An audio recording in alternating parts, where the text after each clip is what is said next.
कक्षाओं में हमने न्यायदीपिका ग्रंथ का पहला अधिकार पूर्ण किया है, जिसमें हमने प्रमाण का स्वरूप बहुत भली भांति जाना। तो पहले अधिकार में हम सबने जितना जो कुछ भी पढ़ा है, उसमें आप लोगों को जो भी प्रश्न हो, किसी भी प्रकार के प्रश्न हो, तो आप आज की कक्षा में रख सकते हैं।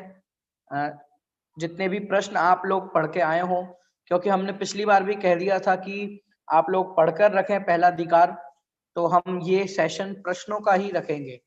और आपके पास पुस्तकें भी लगभग सभी के पास पहुंच चुकी होंगी, तो आपको पढ़ने में और आसानी होगी। तो अभी हम ये प्रश्नोत्तर सेशन चालू करेंगे। भाई साहब भी हमारे बीच में पधार चुके हैं जी। किसी का कोई प्रश्न हो तो आप हैंड रेज करते जाएं।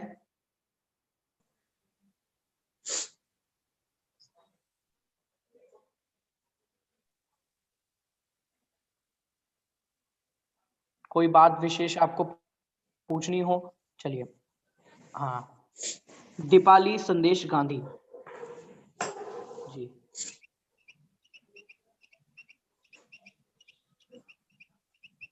हाँ, जय जिनेन्द्र।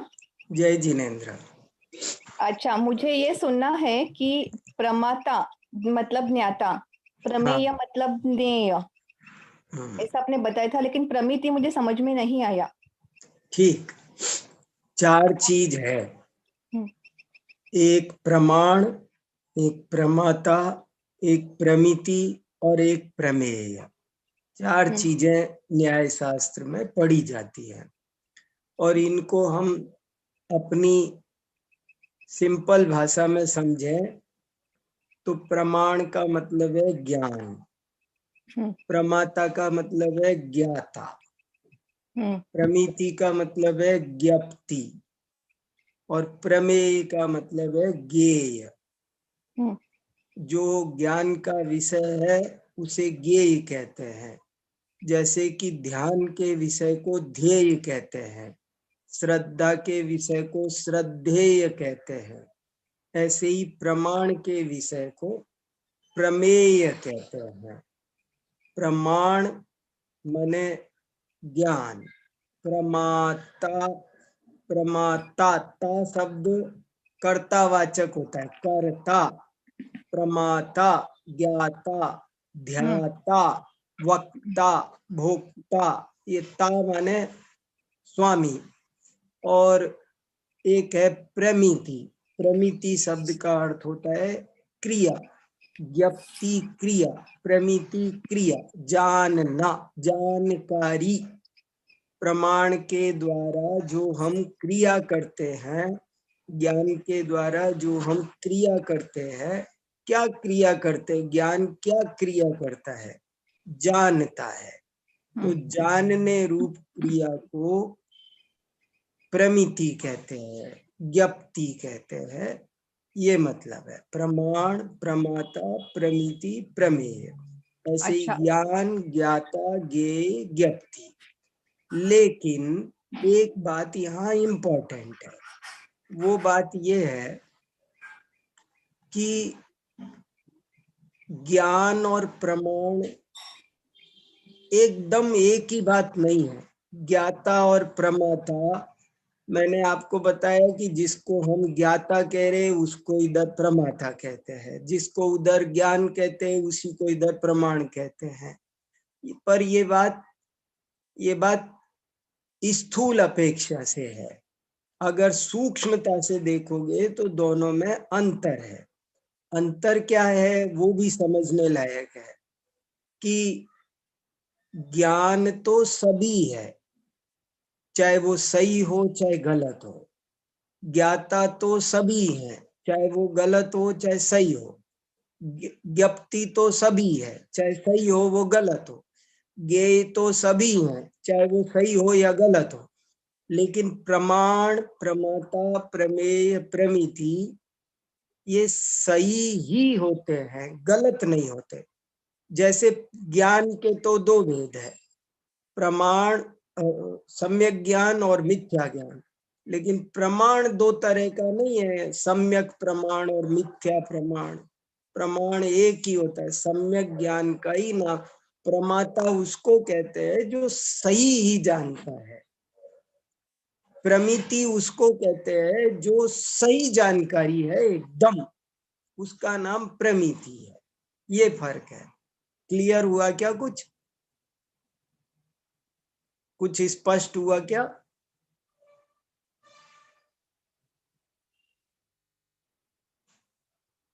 और किसी को हाँ, कुछ? हाँ। जी अच्छा, मतलब जानने की प्रोसेस उसको प्रमिति ज्ञप्ति हाँ हाँ ऐसा हाँ कहेंगे। हाँ, जानने की प्रोसेस प्लस जानने का जो रिजल्ट भी आता है ना, हमने ज्ञान के फल को और ज्ञान की क्रिया को ज्ञप्ति कहते हैं। प्रमाण के फल को और प्रमाण की क्रिया को। जैसे मान लो मैंने ये जाना कि ये पेन है, तो हाँ। ये जो मैंने जाना कि ये पेन है, ये प्रमिति है। अब इसमें दो बात ले हाँ, लेते हैं जैन आचार्य। एक तो जानने की जो पर्याय हो रही है, एक्टिविटी हो रही है, क्रिया, हाँ, वो भी प्रमिति है। और मैं इस चीज को अब तक जानता नहीं था, आज जान गया, तो इसका नाम भी प्रमिति है। प्रमिति में क्रिया एवं फल दोनों को ले लिया जाता है। अभी इसमें फल आया कि जानना, ये फल आ गया। हाँ प्रमिति हो गया ज्ञेय को जाना, तो प्रमेय को जाना, ऐसा। हाँ, मगर वो सही जानने का नाम हाँ, ही हाँ, प्रमिति है, गलत जानने का नाम प्रमिति नहीं है। हाँ। जैसे ये पेन है और इसको मैंने पेंसिल जान लिया, मैंने इसको स्टेबलाइजर जान लिया, तो ये प्रमिति नहीं है। विपर्य प्रमिति हाँ विपर्य विपरीत हो ज्ञान हो गया, जाएगा, वो नहीं। गलत हो गया, वो उसका कोई प्रमाण के फील्ड में वो चीज नहीं अच्छा, आएगी। वो अच्छा। प्रमाण के फील्ड के बाहर की बात रह गई। प्रमाण के फील्ड में तो सही चीज ही आती है। हाँ, क्लियर हुआ। जय हाँ, जिनेन्द्र जी, थैंक वेरी यू। जय जिनेन्द्र। जी। अगले प्रश्न के लिए आशीष कुमार जैन। हाँ बोलिए।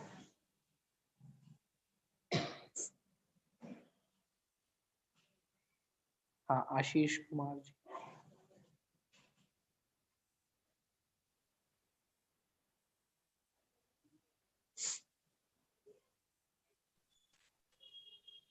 जी जय जितेंद्र सर। हाँ जय जिनेन्द्र, बोलिए आशीष जी। सर, आपका प्रश्न का आंसर देने का ढंग ऐसा है कि हमको तो लगता है कि हमको आता है, और आप जो और जानकारियां देते हैं वो हमारी कल्पना से भी बाहर होती है।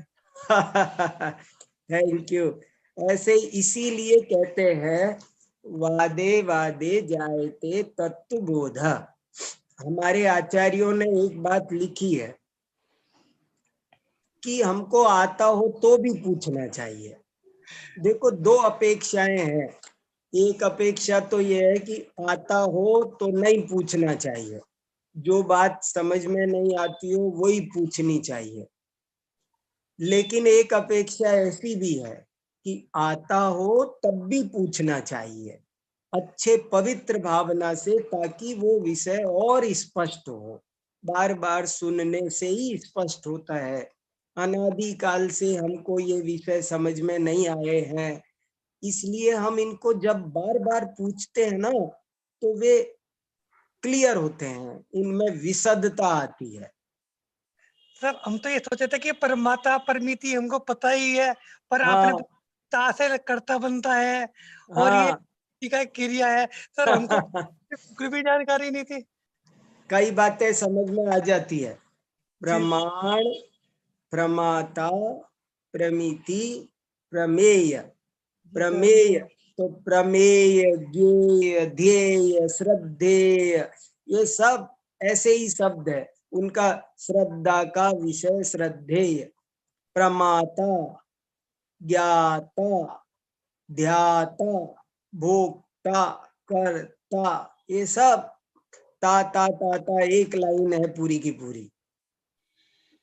सर, मैं जानना चाह रहा था सर, हाँ, न्याय शास्त्र और तर्क शास्त्र में सर क्या अंतर है? न्याय शास्त्र और तर्क शास्त्र में वास्तव में कोई अंतर नहीं है। न्याय शास्त्र के अनेक नाम है इसको हम तर्क शास्त्र भी कहते हैं, इसको समीक्षा शास्त्र, परीक्षा शास्त्र, परीक्षा मुख कहा, इसको हेतु विद्या, इसको तर्क विद्या, इसको अनुमान विद्या, अनेक नाम इसके हैं। मेरा एक लेख है जिसमें जैन न्याय का प्राथमिक परिचय दे रखा है, तो न्याय के क्या क्या पर्यायवाची शब्द हैं वो लिखे गए हैं। बहुत सा युक्ति भी इसको ही बोलते हैं, युक्ति। हम लोग कहते हैं ना ये युक्ति लगा रहा है, तो गलत युक्ति का नाम युक्ति नहीं है। युक्ति की परिभाषा है सुनय प्रमाणा जुक्ति, तिलोय पर्णक्ति में लिखा है कि नए और प्रमाण के समाहार का नाम, उसको घटित करने का नाम युक्ति है। युक्ति से बात समझो, तर्क से बात समझो, इन सब का मतलब है न्याय। न्याय शास्त्र, तर्क शास्त्र, इसी को लॉजिक भी बोलते हैं, इसी को लॉ भी बोलते हैं। ये चीज को ठीक से समझने के लिए यही व्यवस्था है। अन्वीक्षा भी इसको बोलते थे प्राचीन। चाणक्य के जमाने में न्याय शास्त्र को अन्वीक्षा शास्त्र बहुत कहते थे। और पहले जब नालंदा यूनिवर्सिटी चलती थी तब अन्वीक्षा शास्त्र पढ़ना सबके लिए कंपलसरी सब्जेक्ट था। ये जैसे आजकल योगा पढ़ना गवर्नमेंट ने सबके लिए कंपलसरी कर दिया, ऐसे नालंदा विश्वविद्यालय के समय में अन्वीक्षा शास्त्र, अन्वीक्ष की त्रयी वार्ता दंड नीति चतस्रधा, ऐसे चाणक्य ने लिखा है कि हमारे गुरुकुल में ये चीजें जरूर पढ़ाई जाती है, चाहे कोई गरीब बालक आए, चाहे कोई बहुत बड़ा राजकुमार आए, तो उसको भी ये न्याय विद्या जरूर पढ़ाई जाती। पहले कुछ चीजें बहुत जरूर पढ़ाई जाती थी। शब्द शास्त्र भी जरूर पढ़ाया जाता था, डिक्शनरी, व्याकरण, शब्दकोश, ये बहुत जरूरी थे। चलिए, हाँ, बहुत बहुत आभार सर। हाँ, धन्यवाद, बहुत अच्छा।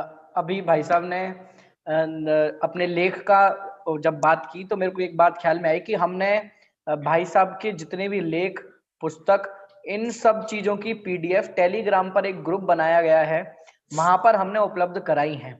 और आगे भी जितने भी पुस्तक, लेख भाई साहब के माध्यम से आएंगे वो सब हम उसी पर उपलब्ध कराएंगे। तो आज ग्रुप पर उस टेलीग्राम के ग्रुप की लिंक शेयर कर देंगे, जिससे आपको और ग्रंथों में पढ़ने में सुविधा होगी। एक और बात, कुछ लोग वीडियो में ऐसे करके हाथ उठा रहे हैं, मैं उनसे निवेदन करूंगा कि रेज हैंड का ऑप्शन मोर में जाकर के होता है, प्लीज आप वहां से यदि रेज हैंड करेंगे तो हमें ज्यादा सुविधा होगी। चलिए मैं अगले प्रश्न की ओर बढ़ता हूँ। प्रज्ञा जैन देवला जी। हाँ, प्रज्ञा दीदी। जय जैन चाचा। जय जिनेन्द्र, बोलिए प्रज्ञा जी। चाचा, ये प्राभाकरीय जो है ना, प्राभाकर जो मत हाँ, है उसमें हाँ, अनुभूति प्रमाण है, ऐसा उन्होंने बोला। हाँ, तो हमने बताया कि अनुभूति प्रमाण है, पर भाव साधन और करण साधन से अनुभूति को प्रमाण मानने में अव्याप्ति दोष आता है। बराबर। वो कैसे आता है, वो समझ में नहीं आया। ऐसे आता है कि उन्होंने जो प्रमाण की व्यवस्था की है, देखो क्या होता है, वो उनके मत से ही देखना पड़ता है। दो चार, मैंने पिछली बार एक बात कही थी कि कभी कभी हमको ऊपर से देखने पर लगता है कि लक्षण तो निर्दोष है। जैसे उदाहरण के तौर पर बौद्धों ने कहा कि अविसंवादी ज्ञानम प्रमाणम, तो हमें लगता है ये तो बिल्कुल सही है, जिसमें कोई भी संवाद नहीं। लेकिन जब हमने वे किसको अविसंवादी कह रहे हैं समझा, तो पता चला नहीं नहीं नहीं नहीं नहीं, ये तो गलत है। ऐसे ही अनुभूति प्रमाणम, ये आपको अपने यहाँ भी जैन ग्रंथों में बार बार, खासकर आध्यात्मिक ग्रंथों में तो यही लिखा है, अनुभूति ही प्रमाण है। आत्मानुभूति के काल में ही न्याय का उदय होता है, इसलिए अनुभूति को प्रमाण माना। तो हमें बहुत अटपटा लगता है कि ये सब क्या बात हुई, लेकिन जब हम उनके दृष्टि से देखेंगे, उन्होंने जो अपनी प्रमाण व्यवस्था बनाई है, उसमें प्रमा के करण को भी प्रमाण माना है और प्रमा के अधिकरण को भी, और प्रमा की जो भाव साधन, तीनों व्युत्पत्तियां मानी है प्रमाण। तो उससे दिक्कत आ गई। हमारे जैन आचार्यों ने उनसे कहा कि आप अनुभूति का जब भाव साधन अर्थ करोगे तो करण वाले पर नहीं घटित होगा, जब करण अर्थ करोगे तो भाव वाला नहीं घटेगा, दोनों घटित होने चाहिए ना। जो जैसे प्रमाण की हमने परिभाषा बनाई, सम्यक ज्ञानम प्रमाणम, फिर हमने प्रमाण के दो भेद बताए, प्रत्यक्ष और परोक्ष। तो दोनों पर सम्यक ज्ञान घटित होना चाहिए। यदि दोनों पर सम्यक ज्ञान घटित नहीं होगा तो हमारी परिभाषा गलत हो जाए। हम प्रत्यक्ष को तो सम्यक ज्ञान रूप माने और परोक्ष को हम फिर अचेतन रूप मान जाएं, तो हमारा वो लक्षण अव्याप्त दोष से दूषित हो जाएगा। तो प्राभाकरों को न्याय दीपिका में ये कहा गया है कि आपने अनुभूति प्रमाण कहा, लेकिन जो प्रमाण के भेद गिनाए उनमें एक पर करण साधन घटित हो रहा है, भाव साधन घटित नहीं हो रहा। एक पर भाव साधन घटित हो रहा है, करण साधन घटित नहीं हो रहा। तो तुमने व्यवस्था ठीक नहीं बनाई, इसलिए उसमें अव्याप्त नाम का दोष आता है, ये उन्होंने कहा है। ठीक है चाचा। हाँ, बहुत धन्यवाद। चलो अगले प्रश्न पे हम बढ़ते हैं। अनन्या जैन। हाँ, बोलिए। जय जिनेन्द्र पंडित जी। जय जिनेन्द्र। पंडित जी, जैसे हमने प्रमाण के प्रामाण्य की परिभाषा ऐसी देखी कि प्रतिभात विषय अव्यभिचारित्वम, तो जैसे जो सम्यक दृष्टि जीव होता है उसका ज्ञान भी सम्यक ज्ञान हो जाता है, मिथ्या ज्ञान नहीं रहता है। तो लेकिन उसके भी ज्ञान में संशय विपर्य आदि दोष दिखाई देते हैं। जैसे कोई तृण स्पर्श उसे हुआ रास्ते में जाते हुए, तो उसका भी उसको निर्णय नहीं होता। और जैसे कोई पेन है, उसको वो मतलब कुछ और निर्णय भी कर सकता है। तो फिर ऐसा क्यों बोला कि उसका ज्ञान सम्यक ज्ञान ही रहेगा हमेशा? देखो, ऐसी बात है, उसका ज्ञान सम्यक ज्ञान ही रहेगा। ये मोक्ष संबंधी, मोक्ष मार्ग संबंधी तत्वों के विषय की बात है, लौकिक के सारे विषयों की बात नहीं है। उसके तत्व ज्ञान संबंधी वो आश्रव, बंध, संवर, निर्जरा, इनमें कभी भी उसको मिथ्या भ्रांति, संशय, विपर्य, अनध्यवसाय नहीं होगा। ये वहां कहने का अभिप्राय है। सम्यक दृष्टि जीव को जीव, अजीव, आश्रव, बंध, संवर, निर्जरा, मोक्ष, इन 7 तत्वों के संबंध में कभी भी समारोप नहीं होगा, संशय, विपर्य, अनध्यवसाय नहीं होगा। इसलिए उनका ज्ञान सदा सम्यक ज्ञान है, ऐसा कहा है। और यहाँ पर जो बात चल रही है वो तो सार्वभौमिक चल रही है। ये पूरी की पूरी ये सार्वजनिक मंच है। और कौन सम्यक दृष्टि है, कौन मिथ्या दृष्टि है, ये तो अंदर की बात है। इसको हम और आप देख नहीं सकते। यहाँ तो बाहर से ही निर्णय किया जाएगा कि जो देख रहा है वो ही मानेंगे। इसलिए यहाँ पर वो मिथ्या ज्ञानी भी सिद्ध हो सकता है। 1 मिनट, अभी इसमें एक और रहस्य है, वो भी बहुत ध्यान से समझने लायक है। मिथ्या दृष्टि का सारा ज्ञान मिथ्या है और सम्यक दृष्टि का सारा ज्ञान सम्यक है। ये एक बहुत इंपॉर्टेंट बात है, जिसे तत्वार्थ सूत्र के पहले अध्याय के 32वें सूत्र में बहुत बढ़िया ढंग से उसकी टीकाओं में देखोगे तो पढ़ेगा, पता चलेगा क्या मीनिंग है। इसको भी समझना चाहिए, ये बहुत इंपॉर्टेंट बात है। और वो ये है कि देखो, ये लिखा है कि वो गलत भी जान रहा होगा ना। मान लो, उदाहरण ले लेते हैं कि मान लो रस्सी को सम्यक दृष्टि ने सर्प जान लिया, तो वास्तव में तो ये मिथ्या ज्ञान हो गया। लेकिन जैन आचार्य कहते हैं कि रुको एक मिनट, सम्यक ज्ञान किसे कहते हैं? जहां एकत्व, ममत्व, सत, असत, चेतन, अचेतन, हेय, उपादेय का भी ज्ञान होना चाहिए। सम्यक ज्ञान किसका नाम है? अब जैसे मैं ये टेबल रखी हुई है, तो इस टेबल का ज्ञान दो तरह का होता है, समझना बहुत खास बात। टेबल का ज्ञान दो तरह का होता है।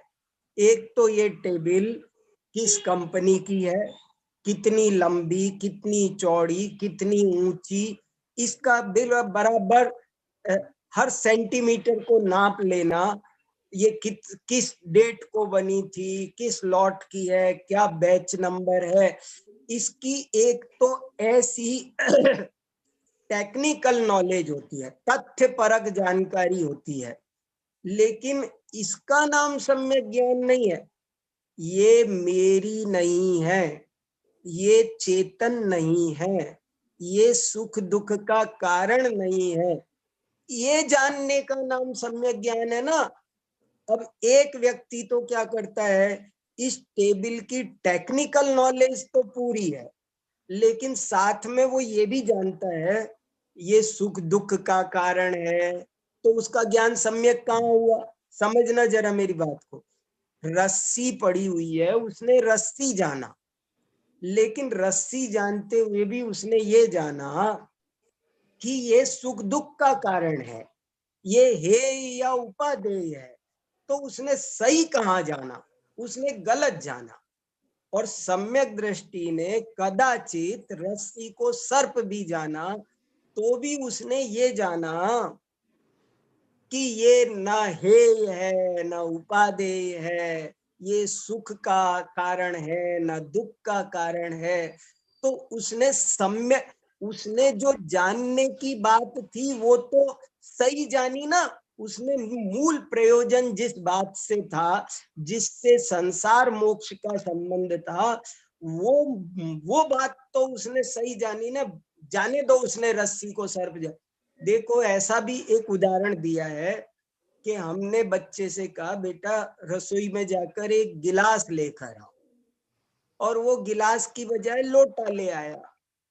तो एक गिलास पानी मंगाया था, एक लोटे में पानी, तो वो तो ले आया ना, हो गया, शाबाश शाबाश, बहुत अच्छा।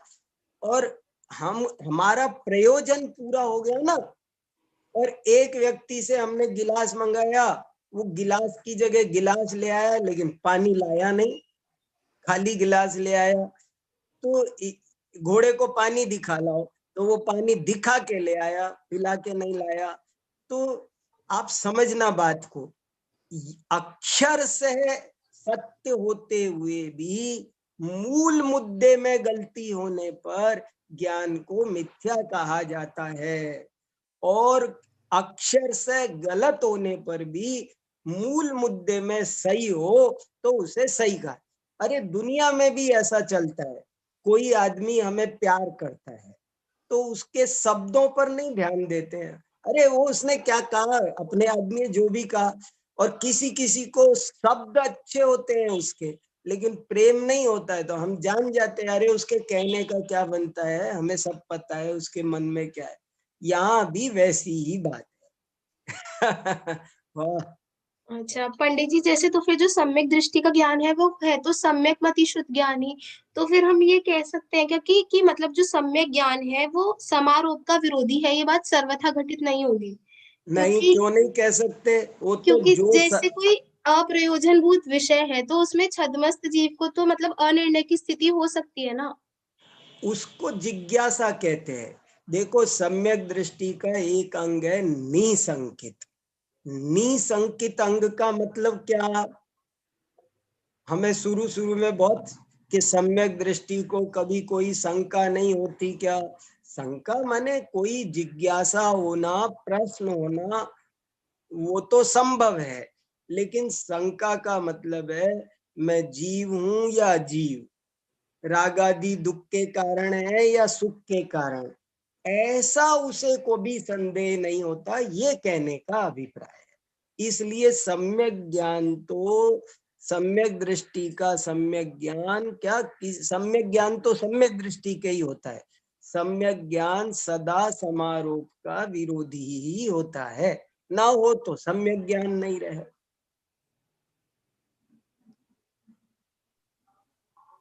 लेकिन भाई साहब ये संशय के विषय में बिल्कुल एकदम से स्पष्ट नहीं हो पा रहा है कि सम्यक दृष्टि को कैसा होता होगा, मतलब नहीं देखो ना, सम्यक दृष्टि जीव को बताया ना मैंने, ये टेबल जानी, ये रूमाल जानी, ये देखो ये रूमाल है।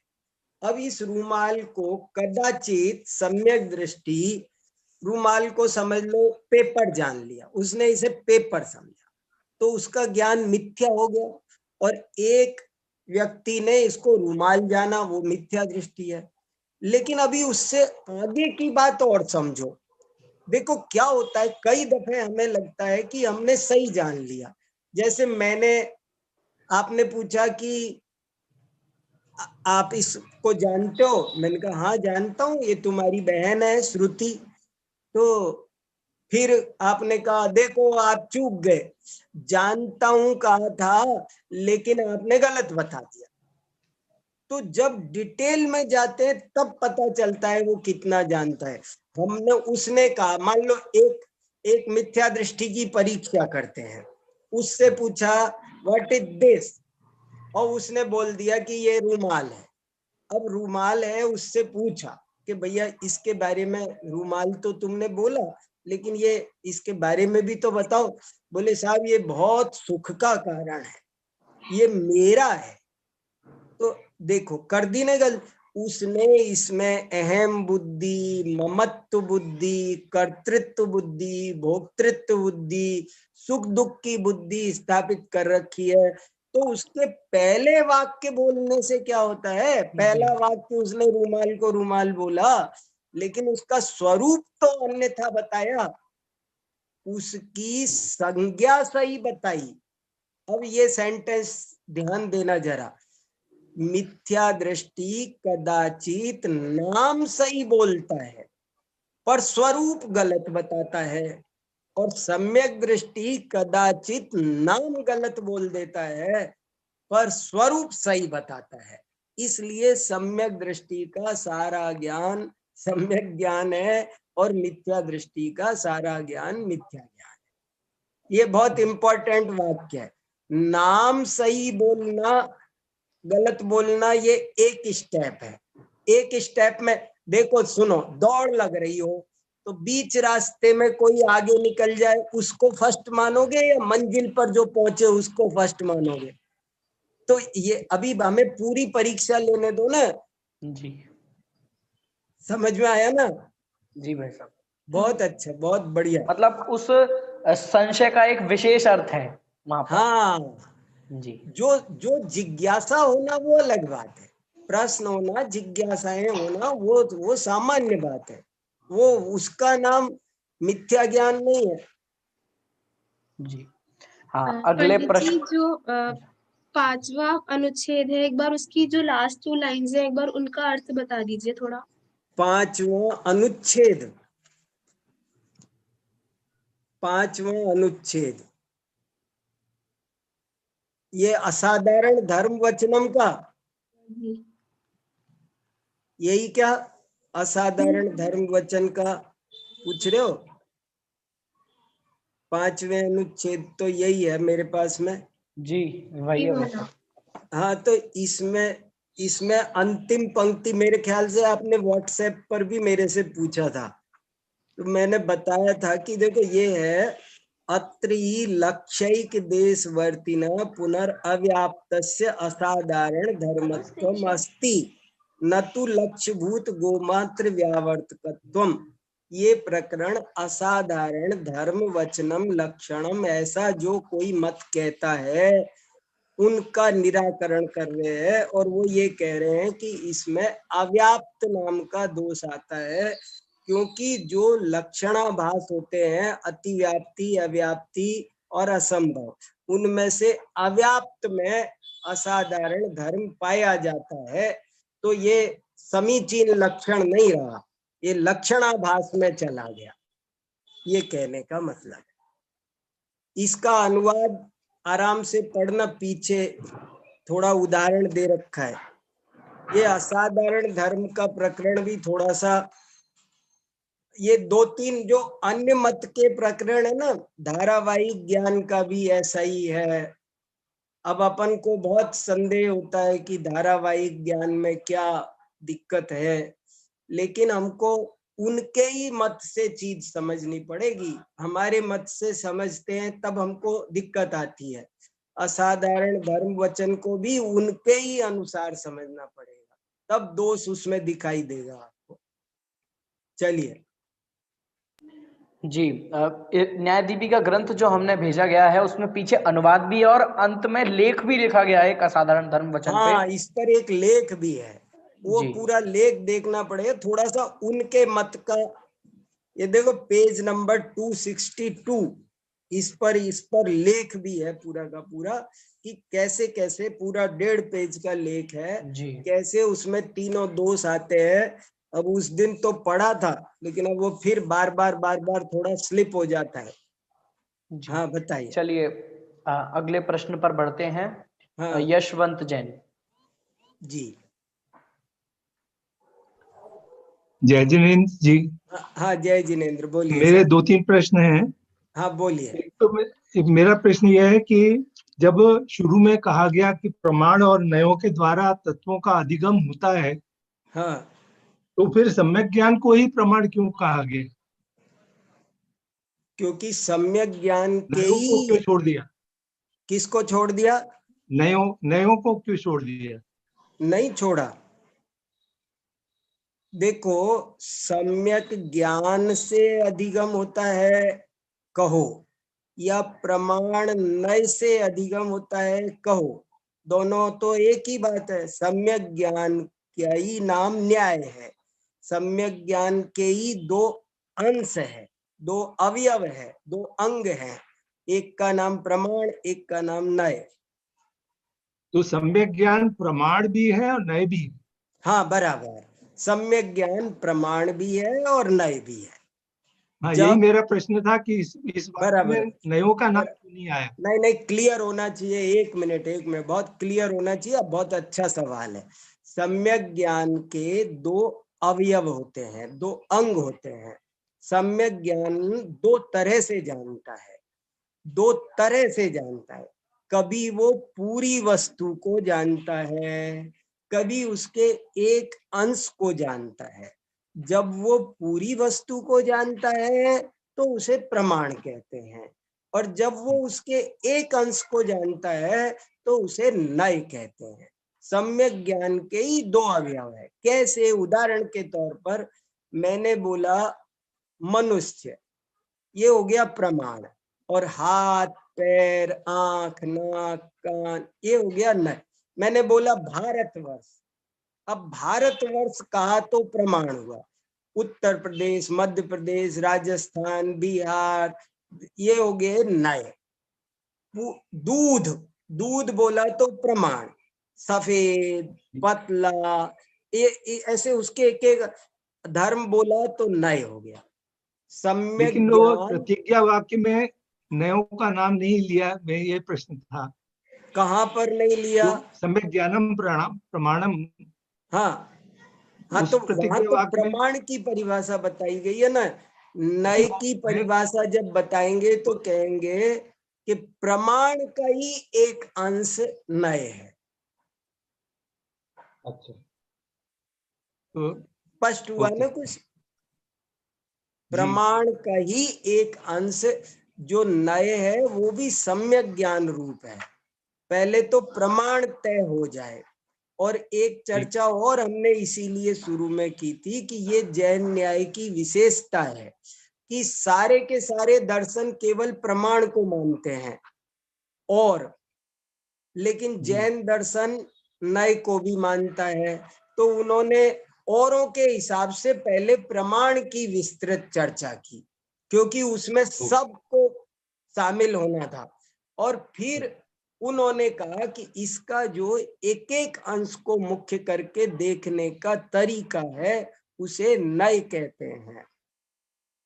जी। क्लियर नहीं हुआ तो बताइए। हाँ, मेरा दूसरा प्रश्न था शब्द समानाधिकरण को जरा स्पष्ट करें। शब्द समानाधिकरण तो बहुत अच्छी तरह मेरी भी समझ में नहीं आ रहा है। ये 2-3 क्या होता है, वो उस दर्शन का थोड़ा टेक्निक, मैंने 2-3 लोगों से समझने की भी कोशिश की, पर ये मेरे अच्छे से समझ में नहीं आ रहा है ये क्या कहना चाहते हैं। कभी और कुछ समझ में आएगा तब अच्छे से बताऊंगा, अभी कुछ बताऊंगा तो वो मुझे भी संतोष नहीं होगा। अच्छा। हाँ, वो समानाधिकरण का मतलब होता है जब दो चीजें एक ही, हाँ, समान अधिकरण, जब दो चीजें एक ही आधार पर हो तो समानाधिकरण होता है। और ये 2 तरह का होता है, एक शब्द समानाधिकरण, एक अर्थ समानाधिकरण। लेकिन अब वो सब क्या क्या है, कैसे है, मेरे को भी बहुत अच्छे से समझ में नहीं आ रहा है अभी। अच्छा, एक है भाव साधन और करण साधन, ये भी ये सुनिए, किसी भी शब्द को जब हमें उसका अर्थ निकालना होता है, ये अच्छा इम्पोर्टेंट है, इसको थोड़ा क्लियर कर लीजिए कि किसी भी शब्द का जब हमको अर्थ निकालना होता है तो उसके दो, जैसे ज्ञान, अब ज्ञान का एक अर्थ होता है करण साधन, एक होता है भाव साधन, एक होता है कर्तृ साधन। ये व्याकरण में क्या होता है, आपने ज्ञान तो बोला, लेकिन ज्ञान माने क्या, ज्ञान के 3 अर्थ हो सकते हैं। एक तो जो जानता है उसको ज्ञान कहते हैं, ये इसको बोलेंगे कर्तृ साधन, समझना। और एक होता है करण साधन, करण का मतलब होता है तृतीया विभक्ति, जैसे संस्कृत में कर्ता ने कर्म को करण से, ये करण का मतलब होता है साधन, करण तीसरी विभक्ति है ना, जैसे मैं गाइड, तो ज्ञान का दूसरा अर्थ होता है जिससे मैं जानता हूं उसका नाम ज्ञान है। और एक होता है भाव साधन कि जानने का नाम ज्ञान है। पहले आप ज्ञान पर समझ लो, ज्ञान को याद रख लो, फिर आपको सब समझ में आ जाएगा। ज्ञान के 3 अर्थ हैं, एक को बोलते हैं कर्तृ साधन, दूसरे को बोलते हैं करण साधन, और तीसरे को कहते हैं भाव साधन। ज्ञान बोला, मैंने बोला मुझे ज्ञान चाहिए, ज्ञान अच्छा है, तो ज्ञान अच्छा है, आपने मुझसे कहा ज्ञान अच्छा होता है, लेकिन मैं क्या समझूं ज्ञान माने क्या, ज्ञान माने जो जानता है, ज्ञान का जो स्वामी है उसका नाम भी ज्ञान है, और जिसके द्वारा जाना जाता है उसका नाम भी ज्ञान है, और जानने की जो क्रिया है, एक्टिविटी है, उसका नाम भी ज्ञान है। 3 तरह के ज्ञान मौजूद है, अभी भी मौजूद है। मैं जान रहा हूं, अब जैसे मैं ये पुस्तक देख रहा हूं, तो मुझे जो पुस्तक जानने में आ रही है, जो जानने की क्रिया हो रही है, ये ज्ञान का भाव साधन है। और जिससे जानता हूं, मेरे पास एक ज्ञान नाम का उपकरण है, उसके कारण मैं जानता हूं, वो मेरे पास में साधन की तरह है। मैं किस से जानता हूं, मैं टॉर्च से नहीं जानता, आंख से नहीं जानता, दूसरे साधनों का निषेध करने के लिए करण साधन बनाते हैं कि मैं ज्ञान से जानता हूं, तो ये करण साधन हो गया। और एक होता है कर्तृ साधन, इसमें ज्ञान का जो स्वामी है आत्मा, वो कर्तृ साधन है। ऐसे 3 तरह से हर शब्द के अर्थ निकलते हैं। जितने भी शब्द हैं हम निकाल पाए, बना पाए, ना बना पाए, ये हमारी कमजोरी हो सकती है, पर हर शब्द के 3 अर्थ होते हैं। एक को कहते हैं कर्तृ साधन, कर्तृ परक अर्थ, कर्ता परक, एक करण परक अर्थ, और एक भाव परक अर्थ। ज्ञान, श्रद्धा, अब श्रद्धा शब्द के 3 अर्थ है, श्रद्धा भाव बोल रहे हो या श्रद्धा करण बोल रहे हो या श्रद्धा कर्ता रूप बोल रहे हो। ध्यान के 3 अर्थ है, प्रमाण के 3 अर्थ है, ऐसे 3 बनते हैं इसके। इसलिए अनुभूति को भाव साधन लिया गया। वो लोग ले रहे हैं, हमने तो उन्हीं से पूछा क्या भाव साधन लेना नहीं है। हम तो कह रहे व्याकरण तो तीनों में लगाती है, व्याकरण तीनों में घटित करती है हर चीज को, लेकिन वो तो दोनों में घटित कर रहे हैं करण सा। कोई हमने कहा, हमने प्रमाण को एक पे घटा के बताया ना, हमने कहा कर्तृ साधन मत लगाना, प्रमाता की निवृत्ति कर दी। भाव साधन मत लगाना, प्रमिति की निवृत्ति कर दी। और हमने कहा कि कर्ण साधन लगाना। देखो थोड़ा सा ध्यान देंगे तो पकड़ में आएगा प्रमाण क्या है। तो जैन आचार्यों ने क्या कहा, जो प्रमा का करण है, जो प्रमा का कर्ता, प्रमा माने प्रमिति, प्रमा और प्रमिति एक ही बात है। प्रमा बोलो प्रमिति बोलो, वो दीपाली जी ने प्रश्न पूछा था ना, उनको ध्यान रखना है। प्रमिति का ही दूसरा नाम प्रमा भी है, प्रमा भी कहते हैं। प्रमाकरणम प्रमाणम, प्रमिति के उत्कृष्ट साधन को, समीचीन साधन को प्रमाण कहते हैं। तो हमने प्रमा की करण परक व्युत्पत्ति की और मना किया कि कर्ता परक मत कर लेना, नहीं तो प्रमाता में दोष चला जाएगा।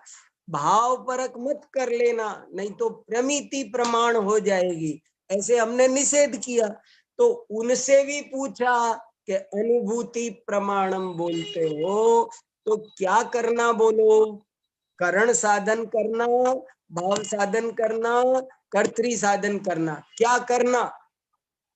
तो अर्थ दोनों घटित किए उन्होंने, 2 घटित किए उसमें से, करण साधन और भाव साधन, और जब आगे भेद किए तब दोष उपस्थित हो गए सामने। मेरा अंतिम प्रश्न है, थोड़ा कारक साकल्य के बारे में जानना चाहता था। हाँ, कारक साकल्य, साकल्य का मतलब होता है सकलता, सर्वता, पूरे के पूरे। 6 कारक होते हैं, कर्ता, कर्म, करण, संप्रदान, अपादान और अधिकरण। ये 6 कारक हैं। कोई भी काम होता है तो 6 कारकों से होता है, ऐसी एक सामान्य व्यवस्था है। तो कारक साकल्य भी एक मत है, और वो कहता है, ये एक ऐसा मत है कि जैसा कोई, आप ऐसा समझ लो इसे, ये एक समझौतावादी ग्रुप है। ये जैसे लड़ाई हो रही हो ना, तो कुछ लोग ऐसे होते हैं, एक तो कह रहा था कि अग्नि गर्म है, एक कह रहा था ठंडी है। तो कोई ऐसा बढ़िया बन करके आया, अरे सुनो, खत्म करो, 50-50 मानो, 50% ठंडी 50% गर्म, हो गया समझौता, चलो। ये इस टाइप का कारक साकल्यवाद। जैसे हमारे आप्त मीमांसा में एक उभय एकांत की चर्चा आई है। उभय एकांत, उभय एकांत क्या है कि कोई कह रहा था कि नित्य है, कोई कह रहा था अनित्य है, लड़ाई चल रही थी। तो बीच में उभय एकांतवादी आया, वो कहने लगा, अरे 50-50 दोनों है, दोनों 50-50 करो। तो ऐसी गलती का नाम कारक साकल्य है। कोई कहता था कि कर्तृ साधन करो, कोई कहता था करण साधन करो। उसने कहा सब करो ना, काहे को लड़ते हो, सब ठीक है। तो ऐसा कारक साकल्यवाद है, लेकिन वो वस्तु स्वरूप को स्वीकार नहीं है, क्या करें। धन्यवाद। हाँ, थैंक यू जी। एक सूचना और थी कि YouTube पे जितने साधर्मी हमारे साथ सुन रहे हैं वे भी प्रश्न पूछ सकते हैं, वे Zoom पर आके भी प्रश्न पूछ सकते हैं और अपना प्रश्न वहीं पे चैट में भी डाल सकते हैं और हम यहाँ पर पूछ लेंगे। चलिए अगले प्रश्न की ओर बढ़ते हैं। सुलभ भैया का, हाँ सुलभ जैन।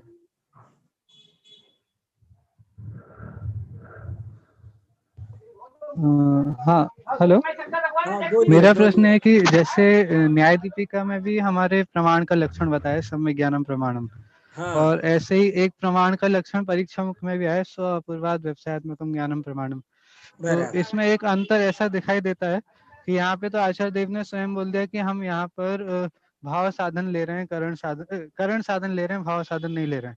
हाँ लेकिन वहां पर चूंकि परिभाषा में स्व अपूर्व अर्थ का ज्ञान, तो वो बता हाँ रहे हैं कि किस चीज का ज्ञान हो रहा है, तो एक तरह से फल पता चल जाता है। और फिर हाँ बाद में उन्होंने प्रमाण के फल को और प्रमाण को कथनचित अभेद भी बोला है, भेदा हाँ भेद दोनों ही बोला है। तो हाँ। ऐसा लगता है कि वो उन्होंने वहां मतलब परीक्षाओं में भाव साधन और करण साधन दोनों रूप ले लिया है। नहीं लिया, नहीं, वो तो विषय है। स्वापूर्वार्थ व्यवसायत्मकम ज्ञानम में जो स्व आया है ना, वो हाँ कर्तृ साधन बनाकर नहीं आया है। जो जानता है वो प्रमाण है, ऐसा वहां भी अर्थ नहीं है। वहां पर जो स्व और पर दोनों को जाने वो प्रमाण है। ये उसके विषय के संबंध में जो मतभेद चलता था दार्शनिकों में, उसे दूर करने की कोशिश है। दार्शनिकों में मतभेद चला आ रहा है, कोई कह रहा है स्व को जानता है, कोई कह रहा है पर को जानता है, तो ये उसका निषेध है। एक बात। दूसरी बात और इम्पोर्टेंट है, इसमें बहुत इम्पोर्टेंट है, वो ध्यान देने लायक है। उस पर मैंने अभी अभी एक लेख लिखा है, अभी ताजा एक लेख है। वो थोड़ा सा उसमें करेक्शन होने इसलिए भेजा नहीं है मैंने। एक दो दिन में जब फाइनल हो जाएगा तो मैं उसे ग्रुप पर शेयर करूंगा, आप देखना। मैं एक नया लेख लिख रहा हूँ, उस लेख का हेडिंग है प्रमाण क्या है, ज्ञान या आत्मा, आगे प्रश्नवाचक चिन्ह। ये मेरा लेख का शीर्षक है, प्रमाण क्या है, ज्ञान या आत्मा। और तब उस पर बड़ी लंबी बहस हुई है कि हमने तो प्रमाता की निवृत्ति की, हमने कहा आत्मा प्रमाण नहीं है, ज्ञान प्रमाण है। लेकिन जो प्राचीन आगम मिल रहे हैं, धवलावी और जो परंपरा का आगम है, आगम परंपरा का के जितने भी ग्रंथ है, वे कहते हैं कि आत्मा प्रमाण है, वे ज्ञान को प्रमाण नहीं मान रहे हैं। तो ये आप एक बात और समझ लो, मैं आपको सारांश बताता हूँ और एक चाबी देता हूँ रामबाण। न्याय शास्त्र की, खासकर जैन न्याय की, ये बहुत बड़ी विशेषता है कि वो वहां भी कदम कदम पर स्यादवाद है। आपको चीजों को समझने की जरूरत पड़ती है, वो दोनों चीजें घटित कर देगा वो। जैसे ये भी मना कर दिया कि इंद्रियों से होने वाला ज्ञान परोक्ष है, फिर उसे प्रत्यक्ष भी कह दिया। आत्मा प्रमाण नहीं है भी कह दिया, और आत्मा को प्रमाण भी कह दिया। पदार्थ प्रकाश ज्ञान के कारण नहीं है, फिर का उपचार से कहो तो हमें कोई आपत्ति नहीं है। तो चीजों को विवक्षा पकड़ना बहुत जरूरी है। लेकिन परीक्षा मुख में भी स्व शब्द से वो विषय नहीं लिया है, विषय लिया है, प्रमाता नहीं लिया, कर्तृ साधन व्युत्पत्ति नहीं लिया है। प्रमाण की व्युत्पत्ति जैन परंपरा में, न्याय शास्त्र में करण साधन ही है। आगम परंपरा में जरूर कर्तृ साधन मिलती है, आगम परंपरा में कर्तृ साधन। थोड़ा सा कठिन हो रहा होगा किसी किसी को, पर इम्पोर्टेंट और बहुत अच्छी अच्छी चर्चाएं हैं, ये बहुत काम की है, न्याय शास्त्र की उलझनों को सुलझाने वाली है। चलिए अगले प्रश्न पर बढ़ते हैं। हाँ। प्रणीता जैन। हाँ बोलिए। जय जिनेन्द्र पंडित जी। जय जिनेन्द्र, बोलिए। सम्यक ज्ञानम प्रमाणम, जो आपने ये प्रमाण का लक्षण है, और हम प्रमाण को साधन के द्वारा सम्यक ज्ञान होता है ऐसा समझा था। तो पहले सम्यक ज्ञान की पहले प्रमाण, कैसा, इसको कैसे समझना? पहले सम्यक ज्ञान या पहले प्रमाण? सम्यक ज्ञानम प्रमाणम ये प्रमाण का लक्षण किया, और प्रमाण द्वारा सम्यक ज्ञान होता है। तो ये तो वैसा लग रहा है जैसे पहले अंडा की पहले मुर्गी। नहीं, कुछ समझ नहीं आ रहा। सम्यक प्रश्न समझ में नहीं आ रहा मेरे अभी। सम्यक ज्ञान पहले या प्रमाण पहले, ये तो दोनों एक ही तो बात है। नहीं, जो प्रमाण का लक्षण बनाया कि प्रमाण का लक्षण है सम्यक ज्ञानम प्रमाणम। हाँ।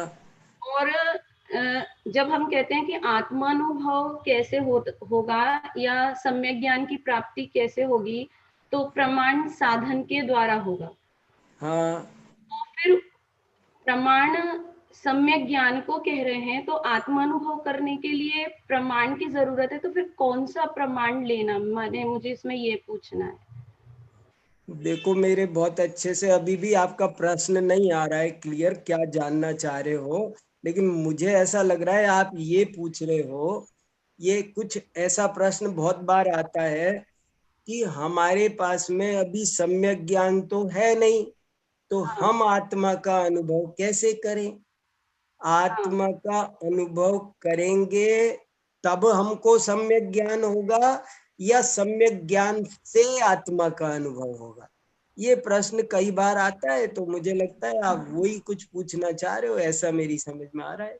माने मैं प्रमाण के बारे में पूछना चाह रही हूँ कि सम्यक दर्शन के लिए हमें प्रमाण ज्ञान साधन की आवश्यकता है।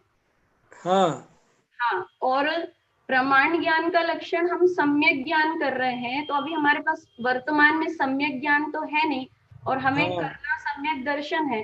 तो फिर कैसे, कौन से साधन के द्वारा हम सम्यक दर्शन को प्राप्त करें, ये मेरा प्रश्न है। इसी से करेंगे ना, यही चर्च, ये जो ज्ञान होता है, यही बात, वही तो बात हुई ना, यही प्रश्न है कि पहले सम्यक ज्ञान हमारे पास है नहीं, तो आत्मानुभूति के काल में होगा, और एक तरफ ये कहते हैं कि ज्ञान से अनुभव होगा, सम्यक ज्ञान से आत्मा का अनुभव होगा। तो वो यहाँ विवक्षा भेद है। जितना भी आगम के आधार पर जो ज्ञान होता है, वो ज्ञान सम्यक ज्ञान उपचार से कहा जाता है, और जब आत्मानुभूति हो जाएगी तो वो वास्तव में परमार्थ से सम्यक ज्ञान कहलाएगा। अच्छा, पहले अभी जो गुरु से प्राप्त ज्ञान है, शास्त्र से प्राप्त ज्ञान है, वो ज्ञान यद्यपि आत्मानुभूति नहीं हुई है, इसलिए हम उसको परमार्थ से सम्यक ज्ञान नहीं कहते हैं, लेकिन है वो सम्यक ज्ञान ही, उसी से आत्मा का अनुभव होगा, और फिर उसे वास्तव में सम्यक ज्ञान कहा जाएगा। अभी उपचार से उसे सम्यक ज्ञान ही कहा जाता है। अच्छा, ठीक है। तो आगम का ज्ञान है ना, हमारे घर का ज्ञान नहीं है, गुरु का ज्ञान है, इसलिए वो सम्यक ज्ञान ही है, सम्यक श्रुत ज्ञान ही है। हाँ, ये चर्चा आती रहती है, बहुत बार आती रहती है जी। हाँ। जो समय सार जी का जो कलश है, मुझे कलश नंबर 1 शुद्ध नयात्मिका, जहाँ पे शब्द आया है 9 या 11 नंबर का जो कलश है, बराबर। हाँ, तो शुद्ध नय का विषय होता है आत्मानुभव के काल में, तो वहां पे साधन प्रमाण का होगा या नय का साधन होगा? विषय तो हाँ, देखो वही तो बात हो गई ना, वो जो कलश आया है वो ये है, आत्मानुभूति रीति शुद्ध नयात्मिकाया। अब देखो दोनों बातें, एक तरफ कहा जा रहा है शुद्ध नय से आत्मा की अनुभूति करो, एक तरफ कहा जाता है कि जब अनुभूति होगी तभी शुद्ध नय होगा, उसके पहले शुद्ध नय नहीं है। नए प्रमाण तो उसी काल में बनेंगे जब तक आत्मानुभूति नहीं, तब तक नए नहीं है, प्रमाण नहीं है, सारा सम्यक ज्ञान ही नहीं है। तो अब यही तो जटिल पहेली है, और इसी का ये समाधान है कि जो आगम ज्ञान है, गुरु से प्राप्त ज्ञान है, वो हमारा अपने घर का नहीं है, इसलिए वो सम्यक ज्ञान ही है, और उसी से अनुभूति होती है। भले वो निश्चय श्रुत ज्ञान न नाम दो, तो आत्मानुभूति होगी तभी शुद्ध नय और सम्यक ज्ञान नाम पाएगा, वो नाम बाद में पाएगा वो। ये अभिप्राय है ये। ठीक है पंडित जी। हाँ हाँ, नाम बाद में पाएगा, पर वो है शुद्ध नय ही है, वो आगम ज्ञान ही है वो। हाँ, चलिए समय हमारा हो रहा है, फिर भी अंत में 2 प्रश्न संक्षिप्त में ही हम लेंगे। दृष्टि जैन। हाँ गुरुजी, जो असाधारण धर्म वचन लक्षण जो न्यायिक लोगों के द्वारा कहा गया है, तो उसके अंदर अतिव्याप्ति और असंभव दोष कैसे घटित होगा? अभी बताया था ना थोड़ा सा। असाधारण धर्म वचनम का प्रकरण हम पहले बहुत विस्तार से क्लियर कर चुके, और वो थोड़ा सा जटिल है, दूसरे दर्शन का मिक्स है, और मैं भी उसको बार बार भूल जाता हूँ। तो आपको मैंने बताया कि अब मेरे चित्त में वो पूरा है नहीं, और आपको एक दफे इसमें पेज नंबर उतना पढ़ना पड़ेगा, नहीं तो मैं भी फिर से 15 मिनट आधा घंटा लगाकर माथा फोड़ के तैयार करता हूँ उसको बहुत मेहनत से। वो दूसरे दर्शन का ज्ञान चाहिए उसके लिए, और वो बार बार स्लिप होता है। बड़ी टेढ़ी खीर है, उसमें समानाधिकरण बिठाना पड़ता है, ये करना पड़ता है, तो वो मेरी समझ में मुझे याद नहीं रहता है, वो भूल जाता हूँ उसको। तो आप इसमें पेज नंबर अभी बोला था ना मैंने, क्या बोला था फिर बता, पेज नंबर 262, ये देखो ये न्यायदीप। अब ये अभी मैं बता सकता हूँ, लेकिन ये मुझे इतना फिर पढ़ना पड़ेगा, तब जा करके मैं बताऊंगा, मैं उसको बार बार भूल जाता हूँ। चलो चलिए, अंतिम प्रश्न आज का हम ले रहे हैं, शिल्पा जैन, मुंबई। हाँ, जय जिनेन्द्र पंडित जी।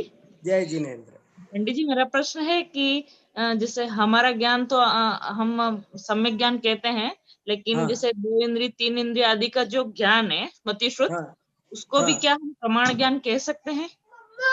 नहीं, जो संगी पंचेंद्री होगा उसी को सम्यक ज्ञान होता है, उससे पहले सबको जो ज्ञान होता है वो तो मिथ्या ज्ञान ही है। दूसरा प्रश्न मेरा ये है, 3 इंद्रिय जीव, 4 इंद्रिय जीव, 1 इंद्रिय 2 इंद्रिय, इनको सम्यक ज्ञान नहीं होता है। मति ज्ञान श्रुत ज्ञान तो होता है, पर वो कुमति कुश्रुत होता है। हाँ बोलिए। दूसरा प्रश्न मेरा है, जैसे लब्धि उपयोगो भावेंद्रियम, तो जो मति शुद्ध ज्ञान लब्धि रूप में हमारा पड़ा हुआ है, उसको क्या हम प्रत्यक्ष कहेंगे, परोक्ष कहेंगे, कौन सा प्रमाण कहेंगे? परोक्ष। परोक्ष। हाँ, अच्छा, और तीसरा प्रश्न परोक्ष। हाँ, अच्छा, और तीसरा प्रश्न ये है कि जो वो श्वेतांबर आचार्य द्वारा जो लिखित ग्रंथ है, तो उनको अगर हम मतलब उनको हम पढ़ें तो श्रद्धा में थोड़ा सा उनके प्रति श्रद्धा जागृत होती है, तो ज्ञान में दोष लगता है, जबकि न्याय में उनके भी ग्रंथों को प्रमाणिक मानना है, तो ये कंट्रोवर्शियल हो गया ना थोड़ा। हाँ, तो आप ये पढ़ो ना, न्याय दीपिका, परीक्षा मुख, ये ग्रंथ बहुत अच्छे हैं, आप इनको पढ़ो, अच्छा है। इनमें सब विषय बहुत विस्तार से आया है। देखो क्या होता है, जैसे मान लो आप यूनिवर्सिटी से कोर्स कर रहे हैं, बीए एमए शास्त्री कर रहे हैं, और वहां पर कोई श्वेतांबर आचार्य का भी ग्रंथ कोर्स में लगा हुआ है, तो आपको पढ़ना होगा ना उसे, उसकी परीक्षा दोगे। एक बात। दूसरी बात, न्याय विषय में खासकर दोनों जगह मतभेद नहीं है, और सब चीजों में मतभेद पाया जाता है, पर न्याय में उनका जो स्यादवाद मंजरी ग्रंथ के तो जैनेन्द्र सिद्धांत कोश में जिनेन्द्र वर्णी ने सारे संदर्भ लिए हैं, तो ऐसे हमारे आचार्यों ने भी ऐसी कोशिश की है, न्याय के ग्रंथों में मिला करके उद्धरण दिए हैं, इसलिए वो चल रहा है। कोशिश करते हैं लोग समन्वय की दृष्टि से, सामाजिक, राजनीतिक, और हमारी कुछ मजबूरी, यूनिवर्सिटी प्रशासन, ये वो, तो वो बात अलग है। और बाकी आपको कहीं पर कुछ ऐसा लगता है तो आप अपने बहुत बढ़िया न्याय दीपिका पढ़ रहे हैं ना अपन, बहुत अच्छा ग्रंथ है, इसमें सब विषय आया है, एक ही ग्रंथ पर्याप्त है। परीक्षा मुख प्रमेय रत्नमाला, क्योंकि जो प्रमाण मीमांसा में वो मैक पटल वाला और वो सब देखा था, तो वो टोडरमल जी का जो दूसरा अध्याय में बिल्कुल एज इट इज आया था, मैक पटल वाला दृष्टांत और हाँ, तो आता है ना, इसीलिए आता है क्योंकि न्याय में अंतर नहीं है खासकर। अच्छा, तो न्याय दोनों का एक ही है। और रही बात दोष की, तो देखो दोष तो आपकी समझ से आता है, मान्यता उस समय आपकी अंदर में क्या है ये आप ही जानो, हम नहीं कह सकते कुछ भी। अच्छा, कोई व्यक्ति बाहर में पढ़ रहा है, लेकिन पढ़ते समय उसके अंदर में क्या दोष तब आता है जब आप देव शास्त्र गुरु के स्वरूप कोई अन्यथा मानने लगते हैं, तब दोष लगता है। बाकी ज्ञान करने में, उद्धरण देने में, और शास्त्रों के और दर्शनों के उद्धरण देने में, देखने में, पढ़ने में, वो दोष नहीं है। जानकारी में क्या दोष है? श्रद्धा में दोष होता है फिर उसके में। अच्छा, धन्यवाद बहुत बहुत। हाँ ठीक है, बहुत अच्छा जी। अब हम और कोई प्रश्न नहीं ले रहे हैं। फिर भी यदि आपके कोई प्रश्न बचे हो तो अगली कक्षा में शुरू के 15-20 मिनट में हम ले सकते हैं। और जो कि मैंने अभी आपको एक टेलीग्राम लिंक की सूचना दी थी, वो टेलीग्राम लिंक आपके व्हाट्सएप ग्रुप पे उपलब्ध हो गई है। उससे आप भाई साहब का पूरा साहित्य की पीडीएफ उस पर हमने उपलब्ध कराई है, वहां से आप देख सकते हैं। और एक और छोटी सी सूचना थी, जो हम आपके पास निःशुल्क साहित्य पहुंचा रहे हैं, न्याय मंदिर की पुस्तक है, न्याय दीपिका की पुस्तक है, ये जो हम आपके पास निःशुल्क पहुंचा रहे हैं, इसमें बसंत कुमार जैन भोपाल, इनका भी 5,000 रुपए का सहयोग हमें प्राप्त हुआ है। उनका भी बहुत बहुत धन्यवाद हम यहाँ से ज्ञापित करते हैं।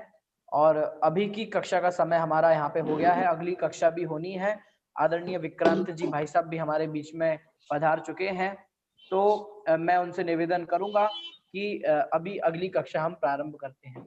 माफी चाहूंगा, एक छोटी सी सूचना और है कि डॉक्टर वीर सागर जी भाई साहब के जितने भी व्याख्यान अभी तक हो रहे हैं, आगे होंगे, उनका कलेक्शन एक YouTube चैनल पे किया जा रहा है, जो कि उन्हीं के नाम से है। उसकी लिंक भी आपके व्हाट्सएप ग्रुप पे अभी भेज दी जाएगी, तो अवश्य आप वहां से उनका लाभ ले सकते हैं। अभी की बात यहीं हम समाप्त करते हैं।